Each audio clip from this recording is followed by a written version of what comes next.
Hello everyone, welcome to my YouTube channel let's study English.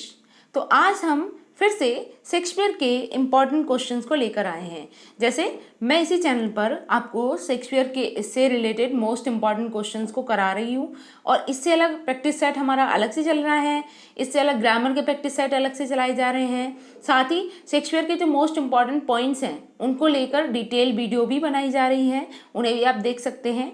और Shakespeare के in fact मैं हर एक राइटर पर धीरे धीरे सभी जो मोस्ट इंपॉर्टेंट क्वेश्चंस हैं उनको सॉल्व कराऊंगी। तो आज भी मैं कुछ क्वेश्चंस ऐसे लेकर आई हूँ जो शेक्सपियर के बारे में प्रीवियस ईयर में पूछे गए हैं। तो ये शेक्सपियर स्पेशल क्लास होगी जिसमें सिर्फ शेक्सपियर से रिलेट करते हुए क्वेश्चन होंगे। ओके, तो शुरू करते हैं हम फर्स्ट क्वेश्चन से। और जिसने प्रीवियस वीडियो नहीं देखी है, एक वीडियो मैं और करा चुकी हूँ शेक्सपियर के इंपॉर्टेंट क्वेश्चंस पर, जिसने वो नहीं देखी है तो पहले उसे भी देख सकता है वो, ठीक है। और अब हम शुरू करते हैं आज की हमारी वीडियो को। तो फर्स्ट क्वेश्चन दिया है, the words if it were done when it done then were well it were done quickly or uttered by. ये स्टेटमेंट शेक्सपियर के कौन से प्लेज में या किस कैरेक्टर के ने दी है, आपको ये बताना है। स्टेटमेंट है if it were done when it is done then the were well then it were well it were done quickly. Okay, किसने कहा है ये? क्या ये हैमलेट ने कहा है, किंग लियर में कहा गया है, ओथेलो में कहा गया है, मैकबेथ में कहा गया है? सोचिए, आंसर कीजिए, क्या हो सकता है इसका राइट आंसर?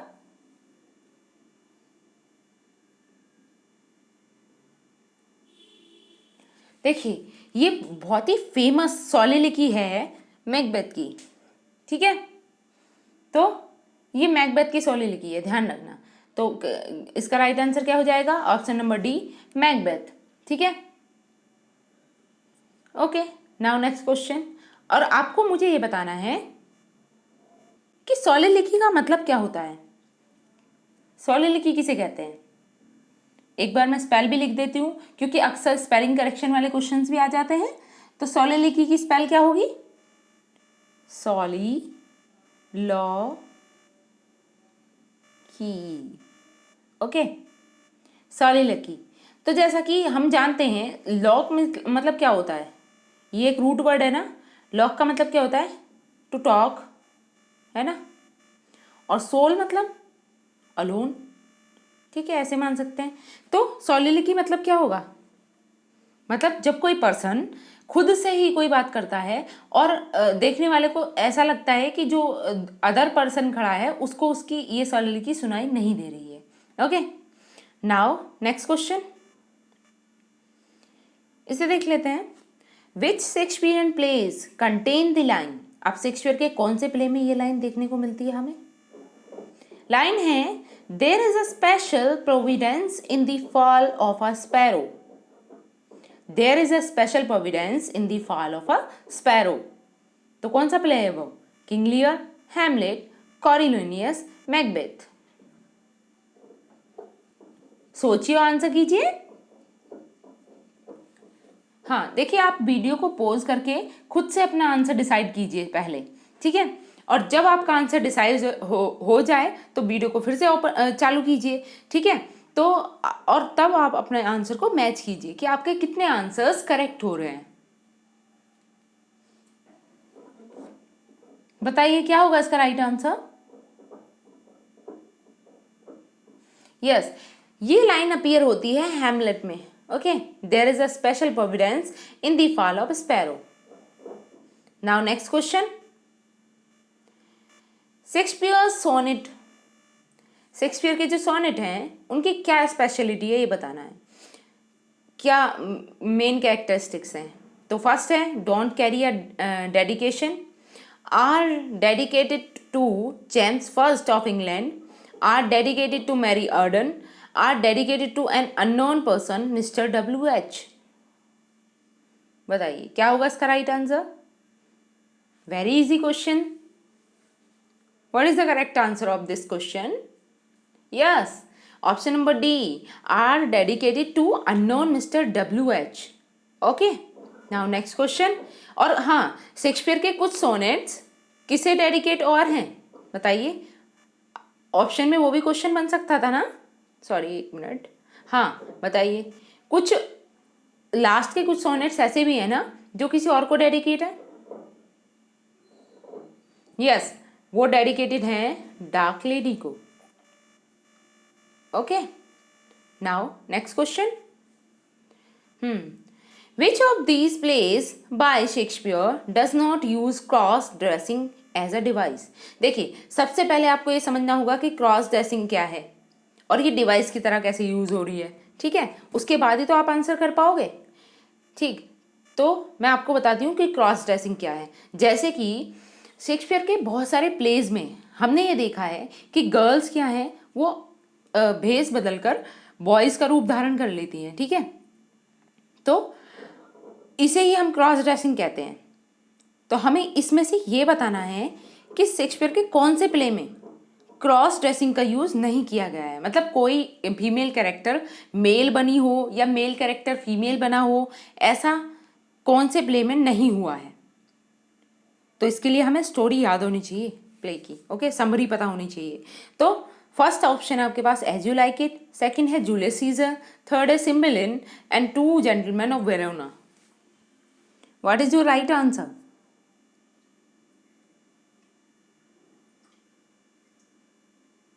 सोचिए, आंसर कीजिए, क्या होगा इसका करेक्ट आंसर? देखिए, एज यू लाइक इट में भी क्रॉस ड्रेसिंग सीन होता है, ठीक है, सिम्बेलिन में भी होता है और टू जेंटलमैन ऑफ वेरोना में भी होता है, लेकिन जूलियस सीजर में कहीं भी हमें ये देखने को नहीं मिलता, ठीक है। तो हमारा राइट आंसर क्या हो जाएगा? Option number B, Julius Caesar. Now next question, who among the following gave a happy ending to King Lear? देखिए, जब शेक्सपियर के द्वारा किंग लियर को लिखा गया उसके बाद में, मतलब काफ़ी सालों के बाद में, कुछ राइटर्स ने किंग लियर को रीराइट किया, ठीक है। तो उनमें से एक फेमस राइटर वो थे जिन्होंने, जैसे शेक्सपियर ने तो उसे ट्रेजेडी के रूप में लिखा है, लास्ट में किंग लियर और उनकी जो बेटी है कॉर्डेलिया, तो ये सभी मर जाते हैं, लेकिन जो ये राइटर हैं इन्होंने उस किंग लियर प्ले की हैप्पी एंडिंग की है। तो कौन से राइटर थे वो? जेम्स क्वीन, नाहम टेट, पैग बॉफिंगटन या Charles McLean? What is the correct answer? सोचिए, आंसर कीजिए।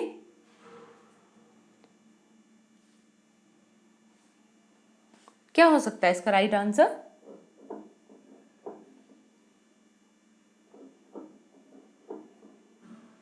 यस, ये इनका नेम था नाहम टेट और इनके वर्क का नाम क्या था?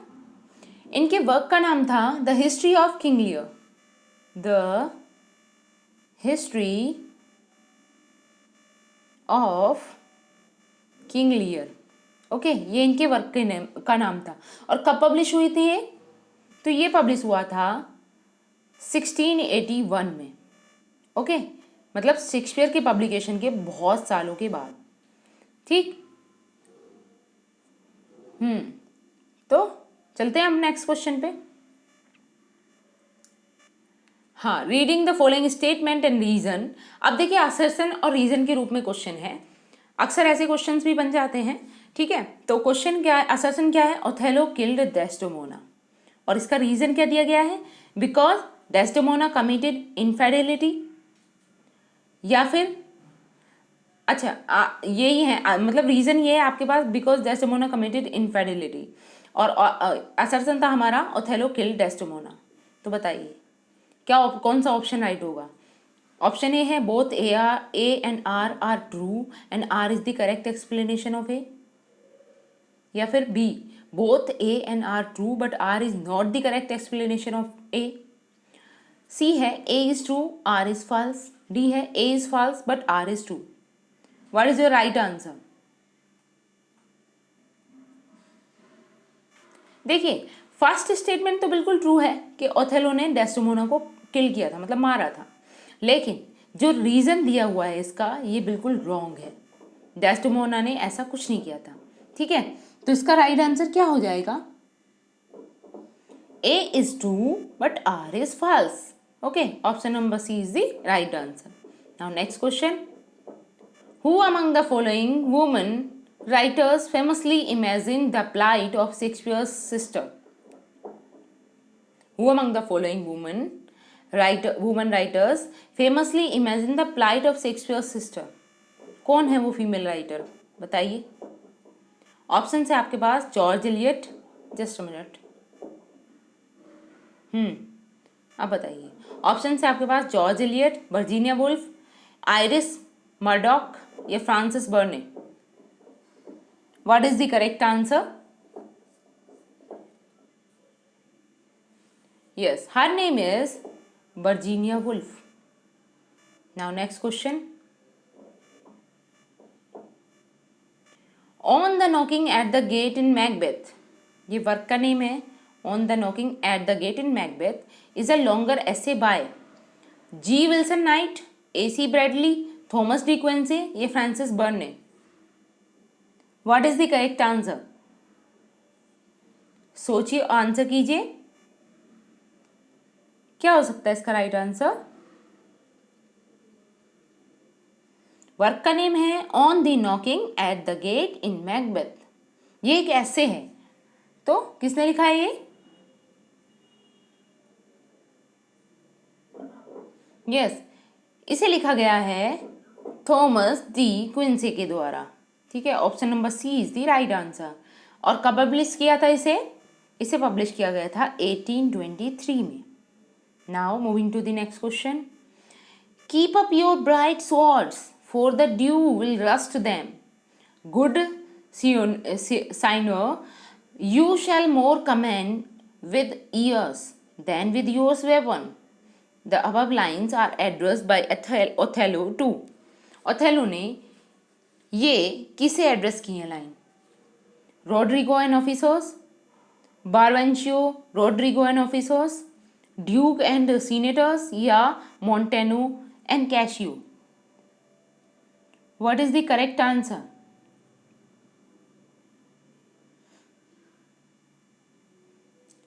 तो ऑथेलो ने ये एड्रेस की हैं किसे? हाँ, बारवेंशियो, रोड्रिगो एंड ऑफिसर्स को. ठीक है, और कब आती हैं ये आती हैं एक्ट फर्स्ट और सीन सेकंड में. ठीक है, एक्ट फर्स्ट सीन सेकंड में ये लाइंस देखने को मिलती हैं हमें. Now moving to the next question. Just a minute. हाँ, आप बताइए. In King Lear who among the following speaks in the voice of poor Tom. बताइए, किंग लियर में पुअर टॉम की आवाज में कौन बोल रहा होता है? मतलब पुअर टॉम रूपी जो रूप धारण किया है वो किसने किया है?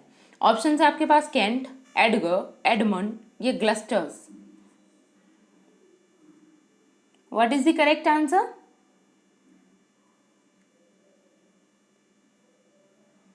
पुअर टॉम का रूप धारण कौन करता है? Yes, his name is Edgar. Option number B. Okay, तो क्या करेक्ट आंसर हो जाएगा इसका? एक मिनट बस. यस, इसका करेक्ट आंसर हो जाएगा option number B, Edgar. Now moving to the next question. इसे देख लेते हैं. देखिए, ये है फास्टअप is a character. Just a minute, मुझे लगा पीछे छूट गया है कोई क्वेश्चन. नहीं, सही है. हाँ, अब इसे देखते हैं. देखिए, ये फेस स्टप ना होके ये क्या है? फास्टअप. ध्यान रखना, इसकी स्पेल क्या हो जाएगी? फास्टअप. फास्टअप. फास्टअप इज अ कैरेक्टर इन. फास्टअप नाम का कैरेक्टर कहाँ देखने को मिलता है? Henry fourth part 1, merry wives of Windsor, comedy of error या टाइटस एंड्रोनिकस. तो कॉम्बिनेशन बना के देना है कि कहाँ फास्टअप नाम का कैरेक्टर देखने को मिलता है. सोचिए, आंसर कीजिए. देखिए, मैरी वाइफ्स ऑफ विंडसोर में तो 100% मिलता है. ठीक है, और कौन सा प्ले है जिसमें फास्टअप नामक कैरेक्टर देखने को मिलता है? Yes, Henry fourth part 1. तो ए एंड बी दो हो जाएंगे. तो हमारा करेक्ट आंसर कौन सा होगा? Option number A and B. Okay, now moving to the next question. In as you like it who said to whom the following. As you like it में किसने किससे ये लाइन कही है? लाइन क्या है? All the world is a stage. Very famous statement, ये अक्सर पूछ लेने वाली स्टेटमेंट है। All the world is a stage किसने कहा है ये और किससे कहा है? ऑप्शन ए है Touchstone to Celia, B Rosalind to Orlando, C Jaques to duke senior, या फिर D Adam to duke Frederick. What is the correct answer?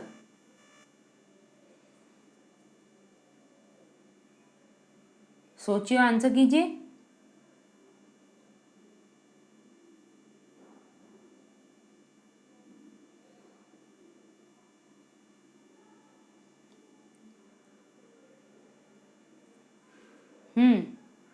क्या होगा इसका right answer?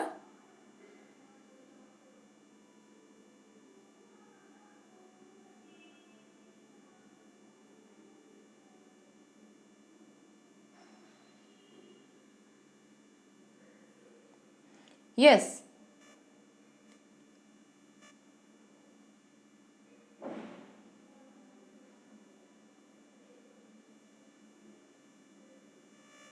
option number D is the right answer. Now next question. Which of these Greek plays was the source of the Winter's Tale? इनमें से Greek play का source कौन है? और Greek play कौन सा? The Winter's tale. इसका source किसे माना जाता है? ऑप्शन है आपके पास आइफिजेनिया एट ऑलिस, एलकेसिस मीडिया, या Iphigenia at Tauris. What is the correct answer? क्या हो सकता है इसका राइट आंसर?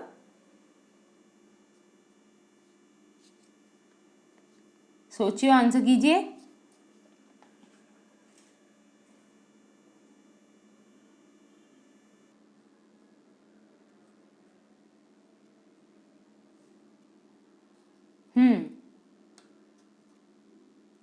यस, इसका करेक्ट आंसर है एल्केसिस्ट। ठीक है, Alcestis. Option number B is the right answer. Now next question. In Shakespeare's time who own the rights to a theatrical script? Option है आपके पास playwright, patron of acting company, printer, या acting company. What is the correct answer?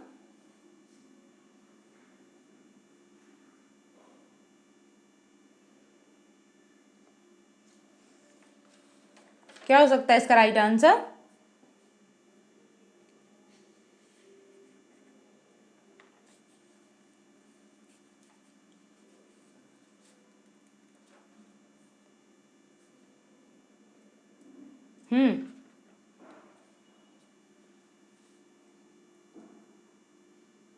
Yes, इसका correct answer है option number D, the acting company. Okay, in Shakespeare's time an acting company own the rights of theatrical script. Now next question.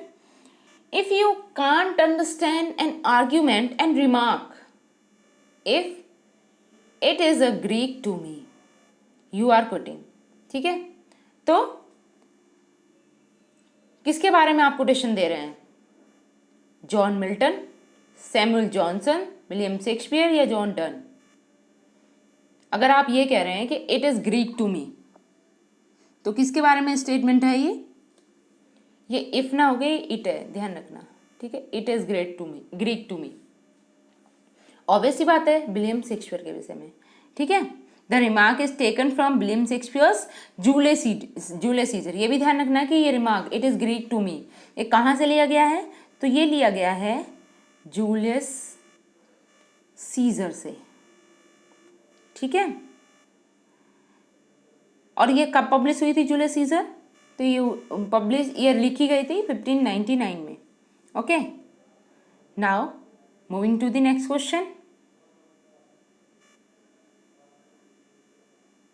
अच्छा, आप ये भी बताइए मुझे जरा कि ये जूलियस सीजर से तो लिखी गई, मतलब जूलियस सीजर से तो ली गई है, लेकिन ये किसके द्वारा कहा गया था? ठीक है, yes, it is spoken by Casca. ठीक, when question to Cassius. Now next question, in King Lear's for what reason does Kent assume a disguise. King Lear में जो कैंट नाम का कैरेक्टर है वो किस कारणवश डिस्गाइज मतलब अपना भेष बदलता है। Option A, to continue to serve Lear though Lear has banished him. B, to spy on Edmund. C, to antagonize Goneril and Regan. To revenge upon Lear for banishing him. What is the correct answer? सोचिए, answer कीजिए। Yes, इसका option number A is the right answer. To continue to serve Lear though Lear has banished him.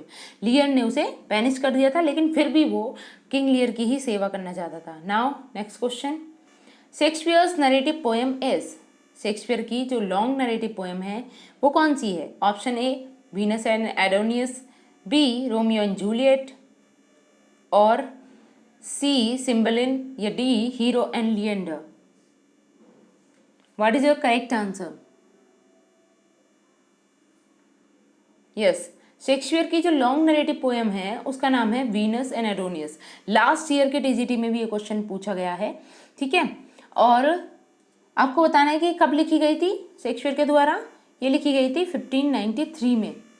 ठीक है, आपको एक और बात बतानी है कि वीनस एंड एडोनियस सेम टाइटल पर किसी का वर्क भी है, तो वो आपको मुझे बताना है कमेंट बॉक्स में। Now moving to the next question, doctor Johnson defend Shakespeare's violation of the unities on grounds of. Options हैं the reader's ability to reconstruct, the writers freedom. The writers freedom, ये sorry 2 बार ये typo है। ठीक है, अब दी है the rules of English drama. यहाँ पे एक जगह फ्रीडम की जगह एक काम कीजिए, लिमिटेशन कर लीजिए, फिर सही होगा। लिख देती हूँ मैं। देखिए, फर्स्ट ऑप्शन है रीडर्स एबिलिटी टू रिकंस्ट्रक्ट।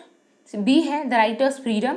सी लिखेंगे हम द राइटर्स, हाँ the writers limitation. Limitation. I hope handwriting समझ आ जाएगी। रुकिए, मैं दोबारा ही लिखती हूँ, 1 मिनट। हाँ, ये है फ्रीडम को कट करके लिमिटेशन। और फोर्थ ऑप्शन आपके सामने है the rules of English drama. बताइए क्या होगा इसका राइट आंसर।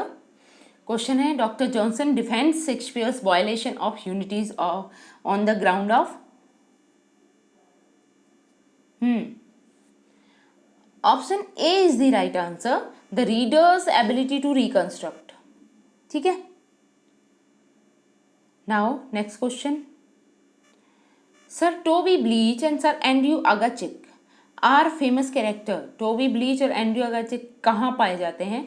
शेक्सपियर के एज यू लाइक इट में, मेजर फॉर मेजर में, मिडसमर्स नाइट ड्रीम में, या ट्वेल्थ नाइट में? What is the correct answer? Yes, very easy question. Option number D is the right answer, Twelfth Night. Okay, तो sir Toby Belch and sir Andrew Aguecheek are famous character of Twelfth Night and believed to have been written around 1600। और twelfth night कब लिखा माना जाता है? तो ये 1600 में लिखा माना जाता है। और sir Toby Belch was Olivia's uncle and sir Andrew Aguecheek was a rich man who sir Toby bring to be Olivia's wooer. Wooer मतलब ओलिविया से शादी करना चाहता था वो। Now next question. ओके, आज के लिए हमारे इतने ही क्वेश्चन थे। तो आई होप आपको वीडियो अच्छी लगी होगी, और अगर आपको वीडियो अच्छी लगी है तो please do subscribe, like and share, और ज़्यादा से ज़्यादा लोगों तक इसे पहुँचाएँ। और इसी तरीके से मैं शेक्सपियर की भी सीरीज चलाती रहूँगी, और स्पेशली ये बहुत सारे प्रीवियस ईयर क्वेश्चंस हैं जिन्हें मैं इकट्ठा करके लेके आ रही हूँ, तो आप इन्हें देख सकते हैं। ठीक है, नाउ थैंक्स फॉर वॉचिंग।